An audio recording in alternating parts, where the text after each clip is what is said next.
Okay, in this video I wanted to show how I've been playing Zoroark recently in the new Pitch Black format, and also I'm going to show you some games that I've played with it that I think really show the kind of value of the deck and the different ways that you can win with it.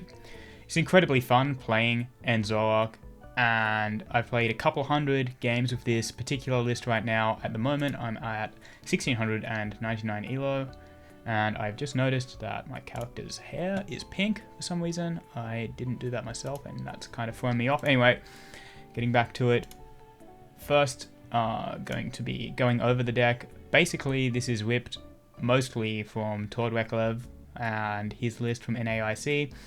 And since then, in the new format, he has, or with the release of Pitch Black and the new Mega Excadrill deck, there's one kind of significant change that has been made to his deck that I've copied, which is using this Babiri Berry specifically to take less damage and prevent Mega Excadrill from one-hit KOing you for a certain turn, and hopefully swing the matchup. Apart from that, I am playing Badu in this deck, which some Zoroark decks don't play. It's a bit more situational than when playing in Dragapult. Badu is just so perfect for all Dragapult EX decks, whereas with Zoroark, it's not something that you need to play. But the reason why I am playing it at the moment is kind of a soft tech for Festival Lead. I didn't want to play like Flutter Mane and really and people have been playing like Flutter Mane and like Hero's Cape in Zoroark in order to deal with Festival Lead. I didn't want to do that. I think that Secret Box is so powerful in this deck, and Flutter Mane just seems like generically just not a good card outside of very specific situations. So I would rather kind of soft tech for Festival Lead and play Badu. It works out pretty well. Obviously it's still an unfavored matchup, but the idea is that some percentage of the time you can literally just brick the Festival League player and other single prize decks as well. You can literally just brick them with Badu. Depending on their hand, it can prevent them from ever getting going, and in those matchups you want to be using Enstar Manatan, Flame Body Cannon attack to run over them and take multiple prizes in a turn. And so Badu enables you to do that in many more games than you would be able to if you didn't play it. There's not really that much else to say here about this deck. It's a pretty standard Zoroark Transformation Tome deck at the moment. Only one Monkey Dory. This is probably something that I recently changed, and it's something I'm not still 100% certain on. There's matchups where you really miss the second one, but especially like playing against Marnie's Grimmsnarl, which has been seeing more play, it is so helpful in that matchup to have multiple Monkey Dories and to make it so they can't really win the Monkey Dory war, and you can kind of use their Frostlass against them. It makes it very awkward for them, and with only one you feel like you are generally on the back foot in that matchup, but it's a sacrifice that you kind of make with the deck. Any Frostlass deck really that you come up against, you wish you had more, but apart from that, it hasn't felt too bad. And in Dragapult as well, it can be quite helpful to have more than one Monkey Dory. You never really, as Zoro, you don't seem to set up ever multiple Monkey Dories against Dragapult, but it can be very important to get one because it's essentially another modifier. Dragapult can't one-hit KO you, except for Dragapult Dusknoir, but even then they can't do it every turn. Like there's probably going to be a turn where they leave you damage in play, in which you really want a Monkey Dory because it's like a substitute for Black Belt Training or the Binding Mochi, and you need two modifiers to one-hit KO full HP Dragapult and Monkey Dory. If they leave you at least 3 damage counters, that can be one less modifier that you need to find for that turn. So those are kind of the specific things about the deck that I think are worth mentioning. And now I'm going to go into some games that I played yesterday. I might show you first, like these. I try and keep track of the games that I've been playing, and this is just yesterday. So I won, 1, 2, 3, lost a game, 4, 5, 6, 7, 8 wins and 1 loss, and the 1 loss was against Crossel. And I have cut the Tool Scrapper or Ruffian from the deck, so I really didn't have a chance against Crossel.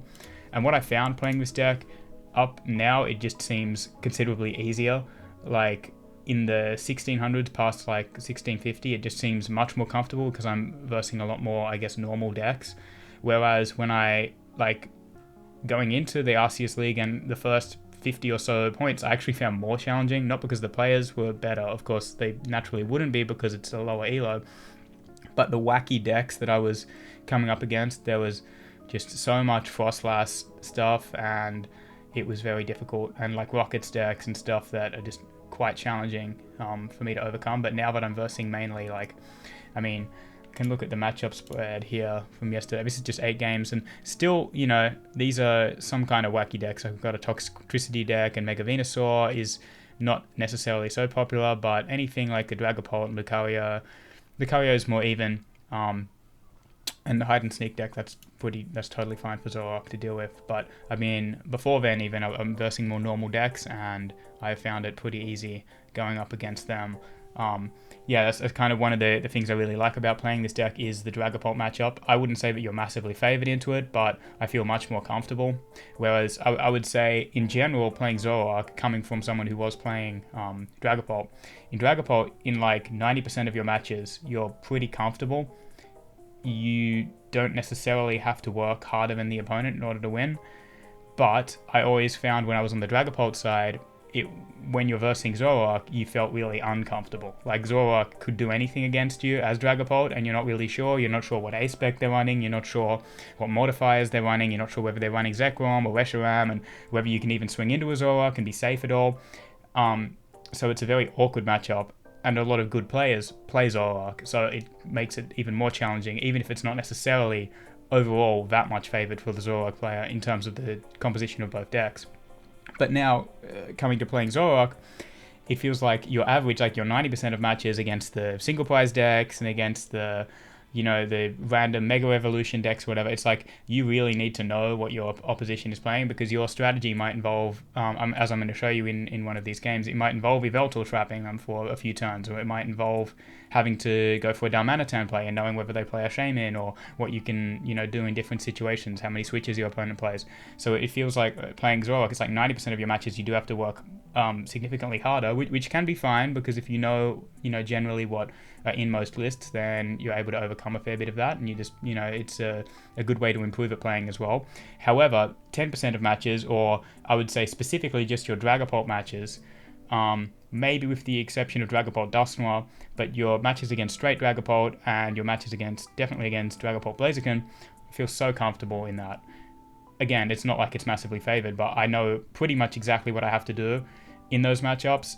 It can get very dicey in certain spots, doing the maths late game to make sure that you know, you're not setting them up to take like a 6 prize turn or whatever, but generally speaking, it just seems much harder for my opponent, the Dragapult player, to overcome and to win when I'm playing a Zoroark. So that's what I really liked about playing the deck, and now I'm going to get into some of the games. Alright, first, this is the match against Mega Venusaur.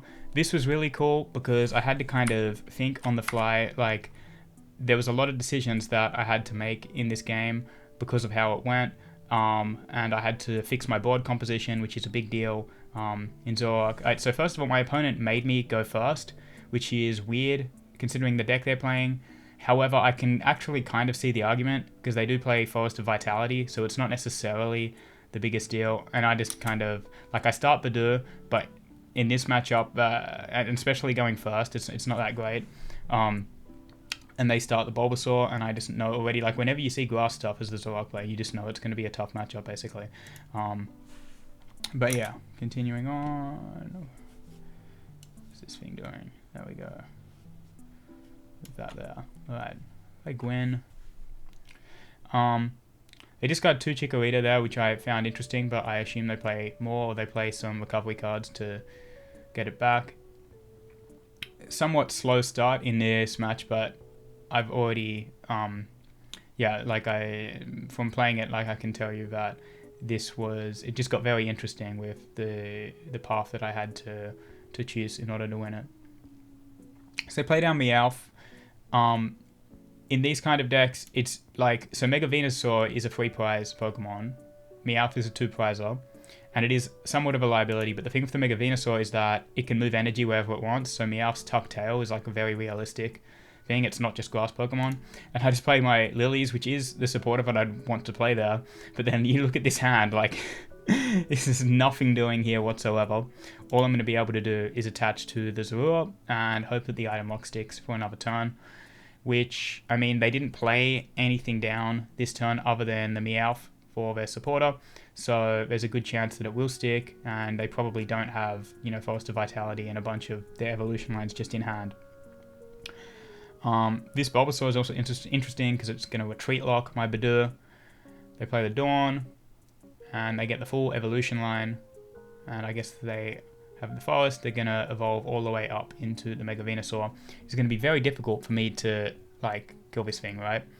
I get my second Zoro, and it's a pretty easy decision for me here. I'm already thinking, like, how do I kind of, like, win this, right? Like, there's 6 prizes in play already. There's a Bulbasaur, and then there's 2 prizes on the Meowth, and then 3 on the Mega Venusaur. I'm thinking that I probably don't want to even play down the Mochi yet, because I don't know how it's going to go, basically. Like, Yveltal could be very important, but they do have the Meowth in play, and that could potentially buy me a turn, and I might want the Mochi on that. And I do get my first Zoroark here, so I'm going to be able to start trading, and I am also going to play down the Munkidori, and I'm going to attach to that because I don't want my Budew to die next turn. I want to just continue getting set up, basically.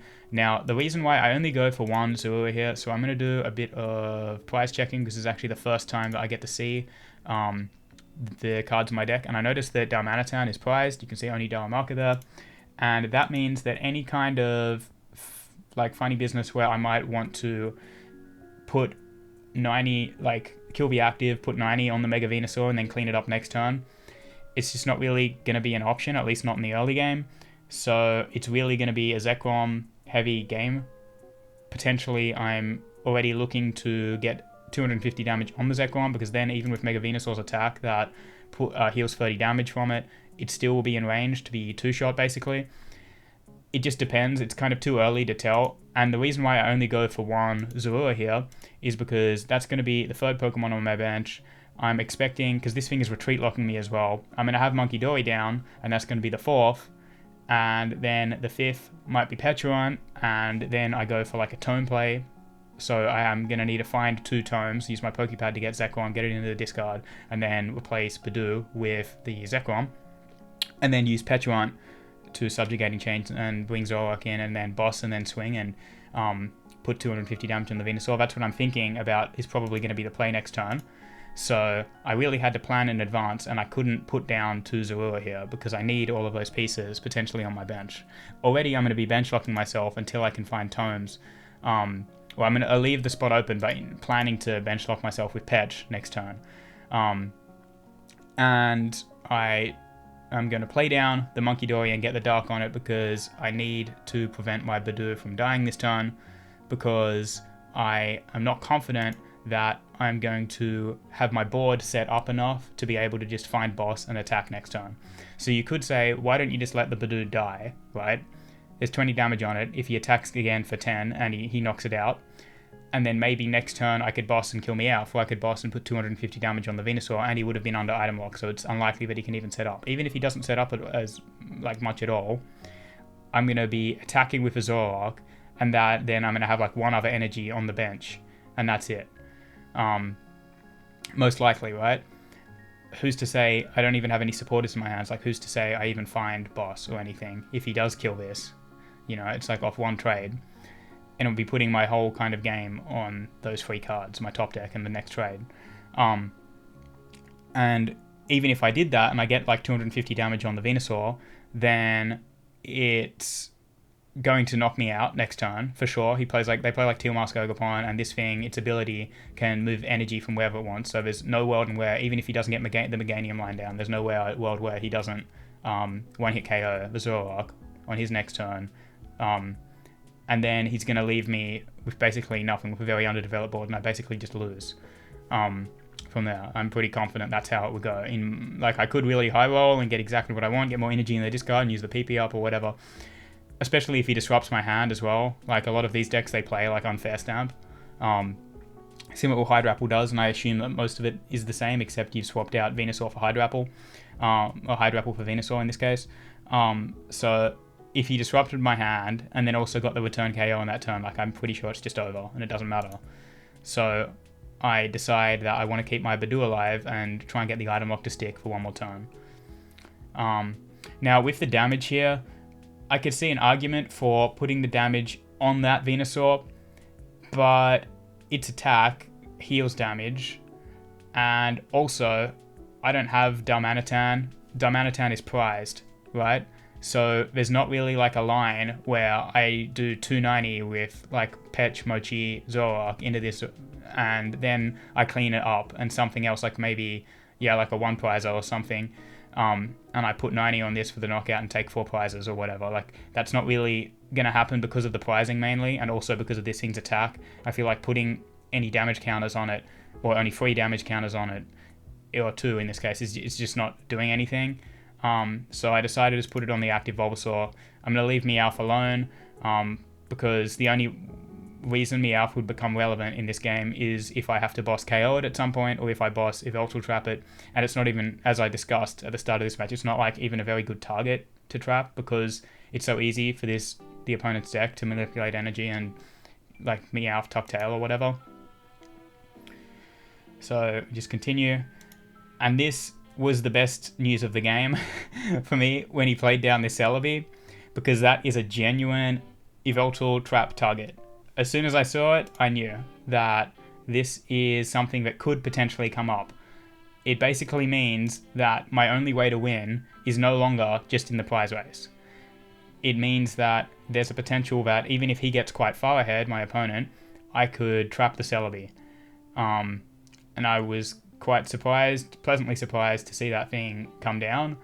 But yeah, just going to continue on, and the item lock sticks for one more turn. So now I'm thinking, this is like a very tough decision here.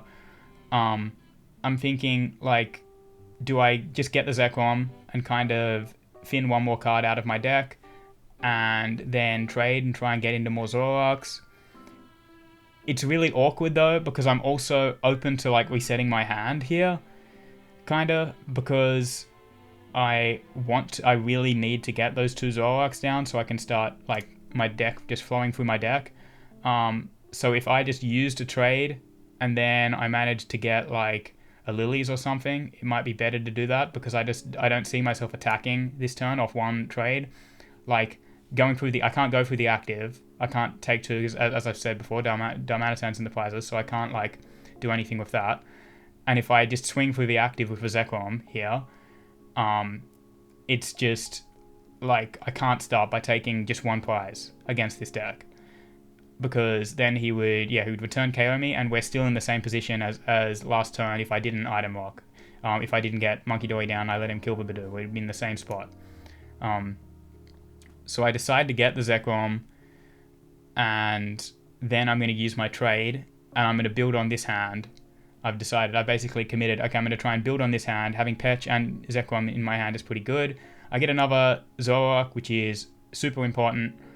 Play that down, and then I'm going to decide to trade away the Zekrom here, because I have Night Stretcher in my hand, so I can get it back if I need it. But also if I draw into a couple of tomes, then I can tome Badoo away. So I've got 1 tome here, and I have Zekrom in hand, and here is again kind of a tough decision.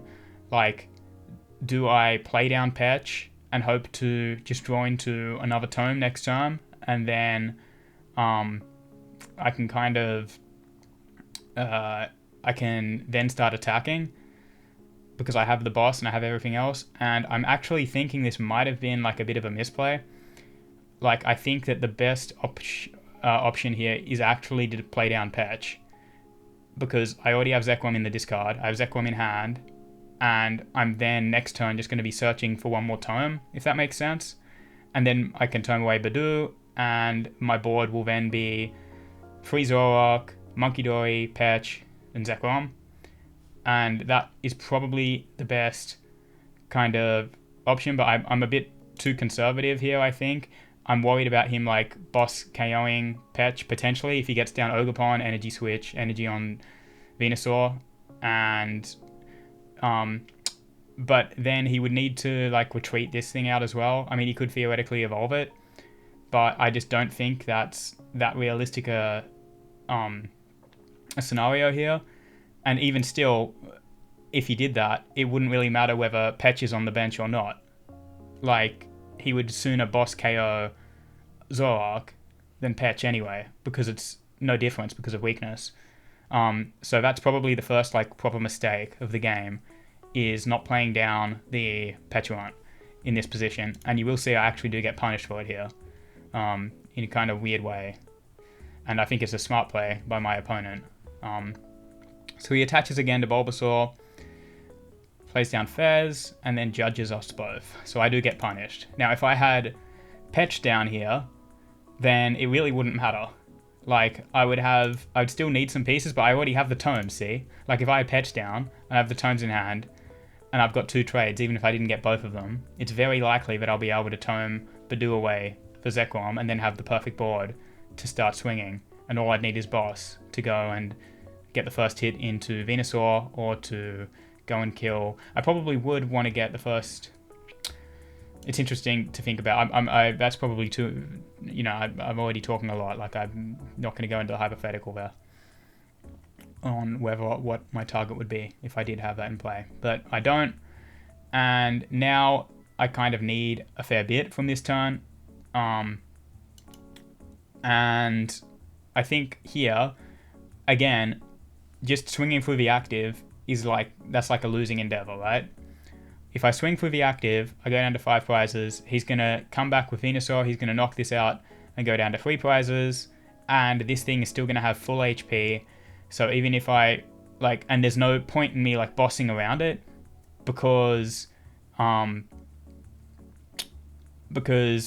of his, bench Pokemon are either going to be 2 or 1 prizes, and I'm on odd pricing. So I'm always just losing the prize race, most likely, if I don't get the boss first hit into the Venusaur here. That's how I think about it. I could be wrong, but I'm fairly certain that that is the most realistic. I'm fairly certain that I don't get anything out of, for example, boss KO Fez or just KOing the active. Definitely can't KO the active, because I'm quite possibly going to need to use Yveltal at some point to get some turns back. So I'm really hunting for boss here. And I decide to trade away. I'm going to trade away with my second turn. I'm going to trade away the lilies, because if I didn't hit boss, which I do hit here, so it means that I have a proper way of kind of playing the game, where I can play the line that I wanted to here. If I didn't hit boss, then I would have used Serrano to get the final Zoroark, and then also Petulant, and I can't remember whether Fez was prized or what was going on with Fez this game, but Lily, I wasn't going to reset the hand. I have such good stuff. I had the tomes already in my hand, and so I didn't want to reset it. So if anything, I was going to use Serrano, so that's why I got rid of Lilies. I decided to use the Night Stretcher instead of the tomes, because I want to save them. There's, I think, a bit more utility in that.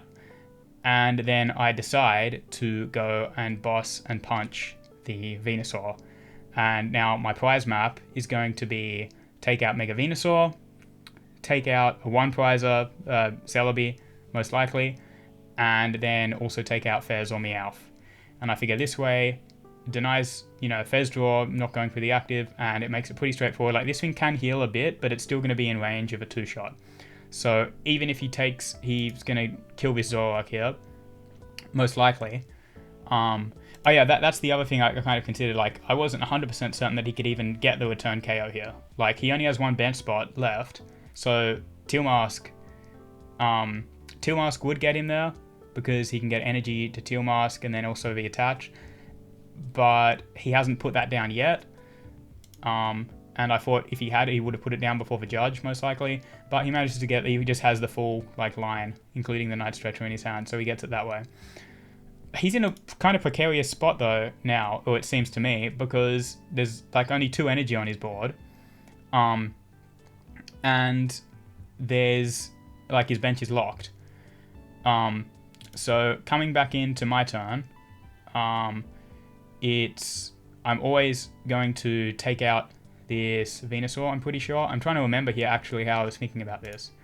I'm considering as well boss KO Meganium because he's already used like Night Stretcher. The other Chikorita is in the discard pile.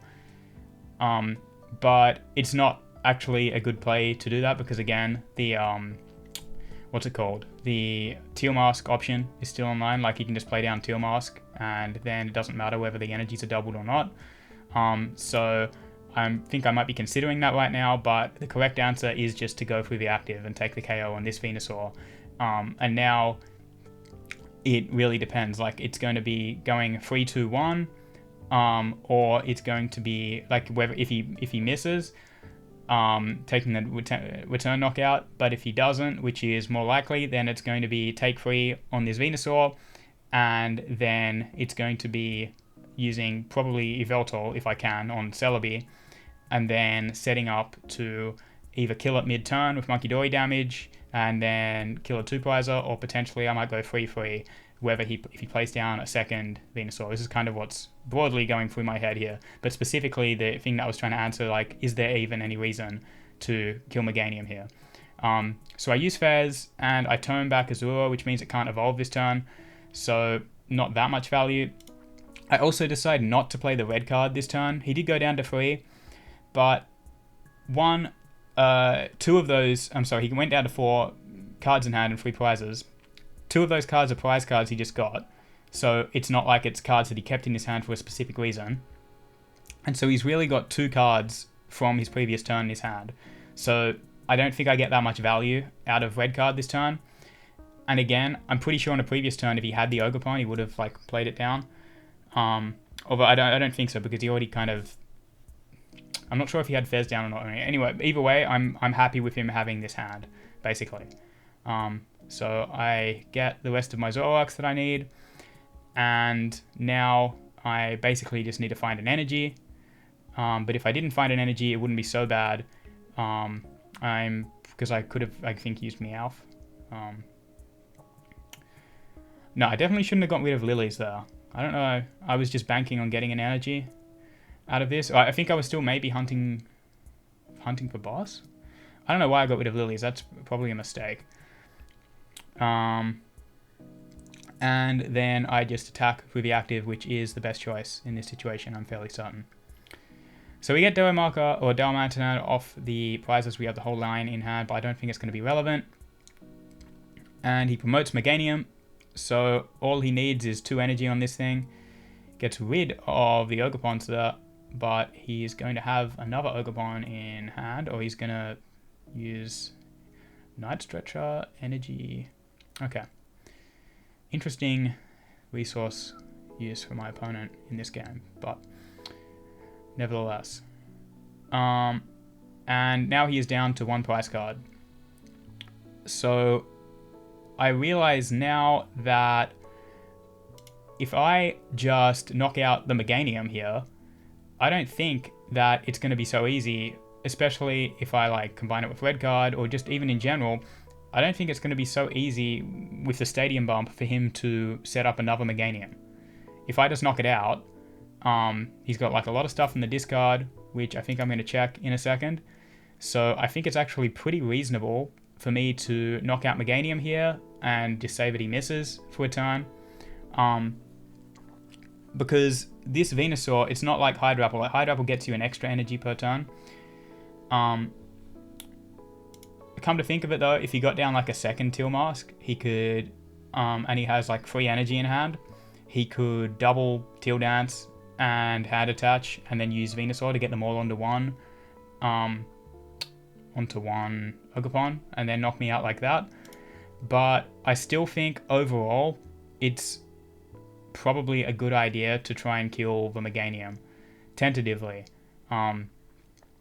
But I still do have another option, and if I kill the Meganium, I go down to 2 prizes remaining, and then all I need to do is boss like any one of the 2 prizes for the game. But you will see here that I actually miss, off both my trades, I miss the ability to even do that. I needed Ends PP up to manage to get the energies on Zoroark that I would need. So now I've recognized that I have one way to win left, and it is going to be Yveltal, which is one of the things I love about this deck, about the options that you have playing Zoroark. I'm going to use Yveltal to try and buy some time and generate Monkey Dory damage, get it onto the Venusaur, and then ideally take free prizes for the game. So Yveltal comes down, Petulant comes down. I'm just kind of umming and ahhing and making sure that this actually works. And we're just, so I do like make a mistake here. He's got a 5-card hand. There's no reason to save the red card. I don't remember if there was any reason why I didn't play red card this turn, but that's definitely not optimal. Like, I should just play the red card right now. I don't think that there's any reason not to. If he has a switch, it's less likely, I think, he would have a switch with 3 random cards than the 5 cards in his hand. But I choose not to play the red card for whatever reason. I probably just didn't... yeah, it's just a mistake. So he's trying to thin his deck, which to me implies that he probably does have a switch card or something that he could draw into to get out of this retreat lock. But at this stage, it's going to hold. And what I did with the Poffin last turn is I checked and made sure that there is still a boss in my deck. So all that I'm going to need in order to win this game is a Mochi and the energies. And of course, PP up also helps. Mochis, and I have the 2 energy here, so I can start attaching. So I just need Mochi boss now. Because this Venusaur is already at 330. I need to get it down to 290 in order to when it KO it with Mochi'd Zoroark. And I'm going to need 1 more turn worth of Monkey Dory damage in order to do that. So I'm basically just hoping that the clutch lock sticks for 1 more turn. And my opponent is going to Teal Dance and continue to try and thin his deck. I assume, yeah, he's looking for a switch or something. If he didn't have that Ultra Ball already, he definitely should have played that first, but he might have just drawn it off the... if he had the Ultra Ball already, he should have played it, but whatever. And Solid Transfer is just kind of arranging the energies. And this was really, like, yeah, I recognize that this was kind of the only way I had left to win. So I have 5 cards in deck. There's a chance that I miss the boss if it's on the very bottom card of the deck. There's not really anything I can do to draw more cards this turn. If it's on the very bottom of the deck, then I still don't necessarily lose. It just means that I have to hope that he misses switch for another turn. So we get the PP up. Oh yeah, and then of course there's no point in these following turns to play the red card, because if I know that what he needs is not in his hand, then I don't want him to draw into, you know, more different cards. So at this point, it's good to save it. So I do actually end up drawing the boss. It wasn't at the bottom of the deck, thankfully. Zoro comes in, boss's orders, and we managed to take down the Venusaur. I think I will just leave it at that 1 game for today, but basically I've really been enjoying playing this deck. I think it has a really high skill ceiling and it's just very enjoyable to play. I'm going to continue to upload more videos of me playing Zoroark as I improve at playing the deck and find different lines and different ways to win with it. And yeah, I hope you enjoy watching. If you have any questions, feel free to ask in the comments.